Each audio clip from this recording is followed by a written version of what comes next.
Hello everybody, আজকে যে বিষয়ে আমরা কথা বলবো সেটা হচ্ছে অষ্টম শ্রেণীর জন্য একটা ভীষণই ক্রুশিয়াল একটা উপপাদ্য, যে উপপাদ্যটা প্রায়শই আমাদের এক্সামে এসে থাকে। তো উপপাদ্যটার টাইটেল রয়েছে ত্রিভুজের কোনো একটি বাহুকে যদি আমরা বর্ধিত করি তাহলে যে বহিস্থ কোণ উৎপন্ন হয় সেই বহিস্থ কোণটির পরিমাপ হবে বিপরীত অন্তস্থ কোণ দুটির যোগফলের সমান। তো দেখে নিচ্ছি আমরা এই উপপাদ্যটা কিভাবে প্রুভ করা যায়। তো এই উপপাদ্যটা প্রুভ করার জন্য আমাদের একটা ছবি আঁকতে হয়। প্রথমে একটা ত্রিভুজ আঁকতে হয়। আমরা একটা ত্রিভুজ আঁকতেছি। এটা একটা ত্রিভুজ এ বি সি। এই বিসি বাহুকে আমরা ডি পর্যন্ত বর্ধিত করছি। তাহলে বর্ধিত করলে কি এটা একটা বহিস্থ কোণ উৎপন্ন হয়। তো প্রদত্ত মানে প্রথমে আমরা উপপাদ্যে আমরা হেডিংয়ে লিখব প্রদত্ত। কি লিখব? ত্রিভুজ এ বি সি এ বিসি বাহুকে ডি পর্যন্ত বর্ধিত করার কি কোণ উৎপন্ন হচ্ছে? A C D. যেই কোণটা লিখবো সেটাকে মাঝখানে রাখবো, এটা হচ্ছে কোণের সিম্বল এ সি ডি। যেহেতু সি কোণ উৎপন্ন হচ্ছে তাই সিটাকে মাঝখানে রেখেছি। এভাবেও লিখলে হবে ডি সি এ, এভাবেও লিখলে হবে। যেই কোণটা লিখবো সেটা যেন মাঝখানে থাকে, আর সাইডের যে দুটা লেটার সেগুলো হচ্ছে রিভার্স হয়ে গেলে কোনো ক্ষতি নেই। উৎপন্ন বর্ধিত করা এসিডি বহিত কোণ ও বিপরীত দুটি অন্তস্থ কোণ, মানে ভিতরের দিকে অন্তস্থ কোণ কী কী? একটা এ কোণ আর একটা হচ্ছে বি কোণ। এ কোণটাকে কী করে লিখবো? বিএসসি, মানে এ কোণটাকে লিখেছি, ও বি কোণটাকে লিখবো এবিসি। এবিসি উৎপন্ন হয়েছে। প্রদত্ত মানে দেওয়া রয়েছে, এবার প্রমাণ করতে হবে।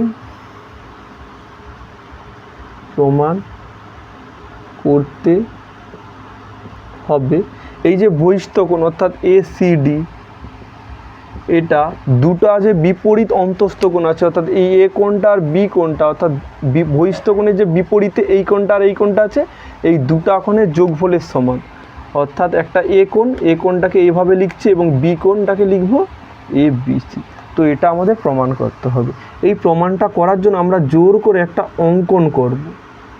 অঙ্কনটা কি করব না, এই সি বিন্দু দিয়ে এই এ বি সমান্তরাল সরলরেখা একটা সিপি এঁকেছি। কি লিখব? সি বিন্দু দিয়ে এ বি সরল রেখার সমান্তরাল কি আঁকলাম? সিপি অঙ্কন করলাম। তাহলে এ বি আর সিপি পরস্পর সমান্তরাল মানে কি? এই সরলরেখা সমান্তরাল হবে কখন? এদেরকে যতদূর পর্যন্ত আমরা বাড়াতে থাকি না কেন কেউ কাউকে ছেদ করবে। তো এরকম সরলরেখাকে আমরা সমান্তরাল সরলরেখা বলবো, ঠিক যেন রেল লাইনের পাত। তো এই সমান্তরাল সরলরেখাকে যে লাইন টাচ করে সেটা হচ্ছে ভেদক বা ছেদক। এই কনসেপ্টটা লাগবে। এই কোণটার একান্তর কোণ কোনটা হয়? এই কোণটা। আবার এই কোণটার একান্তর কোণটা হবে এইটা। আর একটা অনুরূপ কোণ জেনে নেব। তো এই কোণটার অনুরূপ কোণ এইটা হবে, আর এই কোণটার অনুরূপ কোণ এইটা হবে, আবার এই কোণটার অনুরূপ কোণ এইটা হবে। তো এই দুটা কনসেপ্ট লাগে, একটা হচ্ছে একান্তর কোণ আর একটা হচ্ছে অনুরূপ কোণ। তো আমরা এঁকে নিয়েছি। এঁকে নেওয়ার পর এবার প্রমাণের রাস্তা এগাবো। প্রমাণ কি লিখব? এই এ বি আর সিপি কি সমান্তরাল, আর ভেদক কি? এসি। তাহলে এ বি এটা হচ্ছে সমান্তরালের সিম্বল, সিপি যেখানে কি ভেদক বা ছেদক হলো এসি। এক্ষেত্রে এই কোণটার একান্তর কোণ কি হবে? এই কোণটা। তাহলে এ কোণ অর্থাৎ B A C equal to কী হবে? এ সিপি মানে এই কোণটা কি? একান্তর কোণ। এটা পি হবে। তো এটা হচ্ছে একান্তর কোণ। আবার এটা হতে পারে এ বি সমান্তরাল সিপি এবং ভেদককে বিসি। তাহলে এ বি সমান্তরাল সিপি যেখানে ভেদক বা ছেদক কে আছে বিসি।